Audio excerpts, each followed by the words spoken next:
Hello नमस्कार, कैसा है मेरा यूट्यूब परिवार। आज के वीडियो में हम लोग बात करेंगे कि अगर आपको रिकवरी एजेंट के ऊपर कंप्लेन रजिस्टर करना है तो आरबीआई की तरफ से नया रूल क्या बोलता है, जिसके अकॉर्डिंग आप किसी भी रिकवरी एजेंट पे कंप्लेन रजिस्टर कर सकते हो 2024 में। कहने का मतलब है आप कैसे बहुत ही साधारण तरीके से आरबीआई के गाइडलाइन के अनुसार रिकवरी एजेंट पे कंप्लेन कर सकते हैं। क्योंकि देखिए आज की डेट में क्या है कि जिस तरह से रिकवरी एजेंट बिहेव कर रहे हैं, जिस तरह से रिकवरी एजेंट गुंडागर्दी करते हैं लोगों के साथ, मैंने कई मामले देखे हैं कि यहाँ पे मारपीट तक के में मामले आते हैं। अब लोगों को यही पता नहीं होता कि अगर मान लीजिए किसी व्यक्ति को रिकवरी एजेंट के खिलाफ कंप्लेन रजिस्टर करना है, वो चाह रहा है कि उनके रिकवरी एजेंट के खिलाफ कोई एक्शन हो, उन पर कंप्लेन रजिस्टर हो, तो क्या इसका कोई एक सीधा रास्ता नहीं है जहाँ पे रिकवरी एजेंट के ऊपर सीधे तौर पे कार्रवाई हो? क्योंकि यहाँ पर रिकवरी एजेंट की जो गुंडागर्दी है, कहीं ना कहीं इसका बढ़ावा बैंक एनबीएफसी कंपनी आज के डेट में खुद दे रहे हैं, जिसके कारण कोई भी रिकवरी एजेंट के आज के डेट में इतना हिम्मत होता है कि किसी भी कस्टमर के साथ वो मिसबिहेव करते हैं। तो आज की वीडियो में हम आपको बताएंगे कि कोई भी रिकवरी एजेंट जब आपके साथ बदतमीजी कर रहा है तो आपको किस तरह से उसको हैंडल करना है, कैसे आप ये पूरा प्रोसेस करोगे, इसके बारे में बहुत ही सिंपल तरीके से हम आपको बताएंगे। देखिए, कोई भी बैंक एनबीएफसी कंपनी जो रिकवरी एजेंट जो आपके घर पे परेशान करने के लिए भेजता है, वो सबसे पहले डीआरए सर्टिफिकेशन में उसके पास कोई भी सर्टिफिकेट नहीं होता और वो कोई बैंक का ऑथराइज्ड रिकवरी एजेंट नहीं होता। ये recovery agent hire and fire पे हायर किए जाते हैं। इनका काम सिर्फ इतना होता है कि ये बैंक के लिए कलेक्शन का काम कर रहे हैं। अगर मान लीजिए कलेक्शन करते वक्त कभी भी कोई भी कंप्लेन रजिस्टर होता है रिकवरी एजेंट के खिलाफ उनके बिहेवियर को लेकर, तो बैंक एनबीएफसी कंपनी क्या करती है कि ऐसे रिकवरी एजेंट को अपने काम से निकाल देती है और बैंक अपने सीधे तौर पे पल्ला झाड़ लेती है। अब ऐसी स्थिति में एक रिकवरी एजेंट जो ड्यूटी कर रहा है, जो एक रिकवरी एजेंट अपने मैनेजर का जो आदेश मान रहा है, उसके साथ तो ये हमेशा मिसबिहेव किया जाता है और उसको बोला जाता है। क्योंकि देखिए यहाँ पे जो लाइव दिख रहा है, जो यहाँ पे कस्टमर को दिखता है कि रिकवरी एजेंट उनके साथ मिसबिहेव कर रहा है, पर ये मिसबिहेव करवा कौन रहा है? कभी आपने सोचा है ये मिसबिहेव करवा कौन रहा है? Loan manager. हर बैंक एनबीएफसी कंपनी एक लोन मैनेजर हायर करता है और लोन मैनेजर एक एजेंसी के थ्रू, कई बार अपने उनके खुद के स्टाफ होते हैं उनके थ्रू ये काम करते हैं कि जितने भी रिकवरीज हो रहे हैं आज के डेट में इंडिया में, वो लोन मैनेजर के थ्रू होते हैं। तो हर बैंक एनबीएफसी कंपनी के पास एक हर बैंक एनबीएफसी कंपनी के पास एक लोन मैनेजर होता है और हर लोन मैनेजर के पास एक एजेंसीज होता है और उस एजेंसी में लड़के को रखे जाते हैं। जितने भी आज के डेट में लड़के जो काम कर रहे हैं बैंक के लिए, एनबीएफसी कंपनी के लिए, एजेंसी द्वारा किया जाता है कि अगर कल को यहाँ पे जब रिकवरी करना हो तो ये लड़के काम करते हैं किसके लिए? बैंक का नाम लेकर कि हम इस बैंक से आए हैं, हम उस बैंक से आए हैं, हम आपके साथ ये करेंगे, हम आप पे लीगल ऑप्शन। पर ये काम किसके लिए कर रहे? जब ये फंसते हैं तब उस एजेंसीज के हो जाते हैं। हमारे देश में कॉल रिकवरी एजेंसी इतना ज़्यादा है जो लोन की रिकवरी का काम करते हैं कि आप सोच नहीं सकते। और ये लोन का जो रिकवरी एजेंसी, इनको चलाने का जो मेन मकसद होता है सिर्फ इतना होता है कि लोगों को डराया जा सके, धमकाया जा सके। और आज के डेट में जितने भी लोन रिकवरी एजेंसी है, ये लोन रिकवरी एजेंसी, इनको बोलना भी गलत होगा, ये गुंडा है। ये बेसिकली ये गुंडे को हायर करते हैं जो इस तरह से काम करते हैं।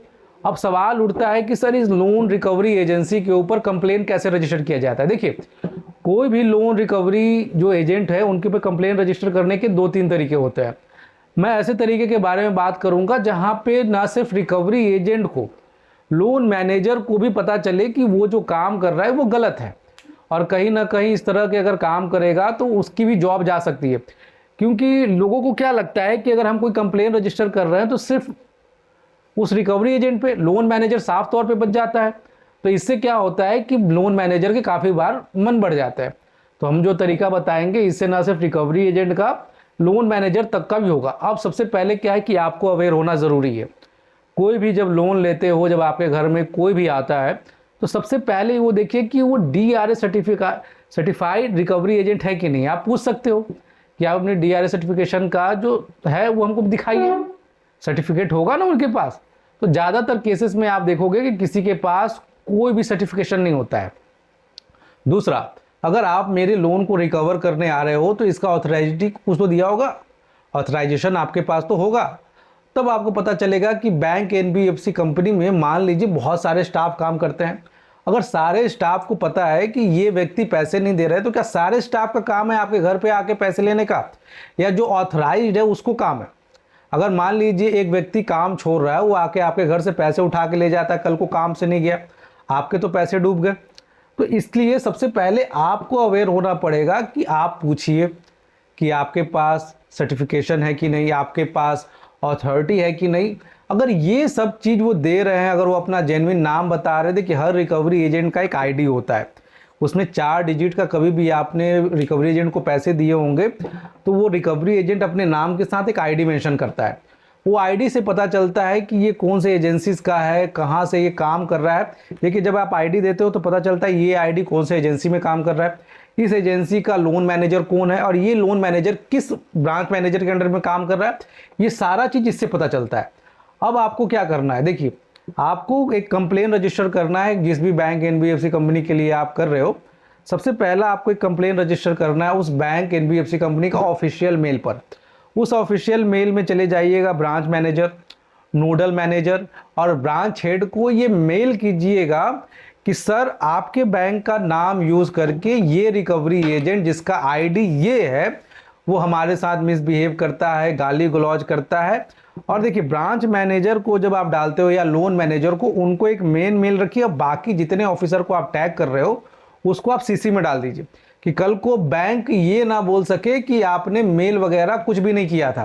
क्योंकि देखिए यहाँ पर क्या होता है कि बैंक एनबीएफसी कंपनी साफ तौर पे अपना पल्ला झाड़ लेगा कि सर हमको इससे कोई लेना देना नहीं है। तो इस बात का आप हमेशा ध्यान रखें कि कभी भी जब आप मेल कर रहे हो या कुछ भी कर रहे हो तो हमेशा इस बात का ध्यान रखिए कि बैंक एनबीएफसी कंपनी पल्ला न झाड़ पाए। अब आप इन सबको डालिए। अगर उनके तरफ से अगर कोई रिप्लाई नहीं आता है तो आप इसी मेल को स्क्रीनशॉट ले लीजिए और rbi.org.in पर, जो आरबीआई का ऑफिशियल कंप्लेन मेल है, उस पर डालिए। और यहाँ देखिए आरबीआई हर साल बोलता है कि लोग कंप्लेन नहीं कर रहे, क्योंकि देखिए आप जब तक कंप्लेन नहीं करोगे, अपने बातों को सामने नहीं रखोगे, किसी भी आरबीआई के ऑफिशियल्स को पता कैसे चलेगा कि ये बैंक एनबीएफसी कंपनी कस्टमर को मैनिपुलेट कर रहा है, ये बैंक एनबीएफसी कंपनी से लोग परेशान हो रहे हैं। जब आप इस तरह से करते हो ना, जब लीगल एक्शन जब पूरी तरह से क्रियान्वित होता है तो यहाँ पे ना पहले सबसे पहले रिकवरी एजेंट टर्मिनेट होता है, उसके बाद जो लोन मैनेजर है वो टर्मिनेट होता है, उसके बाद जो ब्रांच मैनेजर है उसकी भी खबर ली जाती है कि आपको ये अधिकार किसने दिया।